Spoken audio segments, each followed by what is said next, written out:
Appalachian Bear Rescue was started in 1996 by a group of very dedicated folks, some from the University of Tennessee. The group was very interested in providing something that would assist injured and orphaned black bear cubs. There was nothing at the time, and when those cubs were found needing assistance, they were always euthanized. There was nothing else that could be done. We have taken care of 196 bear cubs and released the great majority of them back to the wild. We do that with the least amount of human contact possible so that we're able to release them back to their wild environment when they're old enough and large enough and strong enough to go back. What that will do for us is provide insight into exactly what a rehabilitation program can do for a bear. We need to know what happens to these bears when they leave Appalachian Bear Rescue so that we know that what we're doing is the right thing for them.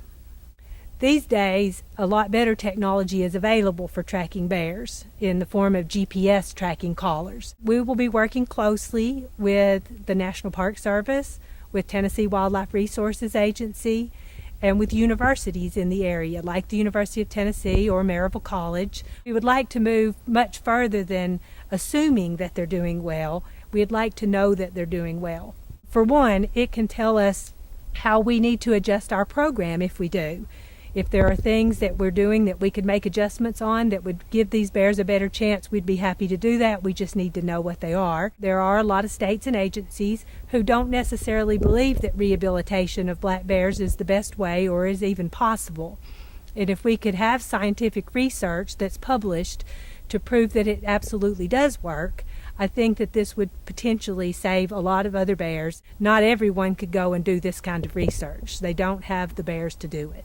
We need the GPS tracking collars. We'll eventually need probably 10, maybe even 20 of the collars eventually, but we have to start somewhere. We have our first collar and we want to order our second one. We save starving cubs and bring them back out, release them back into the wild. The volunteers we have are just fantastic. This organization is 99% run by volunteers. When you see them or learn about them and their behaviors and how they're being helped here at ABR, it really kind of becomes a passion, and I really think it's the right thing to do. It's just good stewardship. I would love for the cub, the magnificent black bear, to be around for generations to come. ABR is a nonprofit organization. It's a unique organization. It's the only one in the Southeast that that takes in starving cubs. We depend 100% on donations and the time and talents of our volunteers. The volunteers do all this willingly and lovingly without being able to even touch the bears or see the bears. Really, all you need to see to become a volunteer and to want to remain doing what you're doing is to see the picture of when the cubs come in. These weigh less than 2 pounds, and the end result is that they'll be like this, and they'll be ready for the wild to live their wonderful bear life.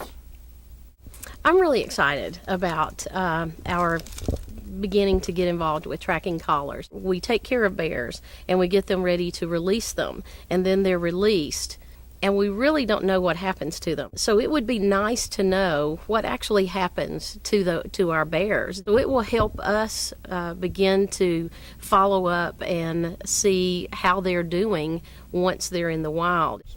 We really enjoy our partnership with the UT Vet School. They actually come to our facility and look at our bears and recommend treatment for them and help us with them.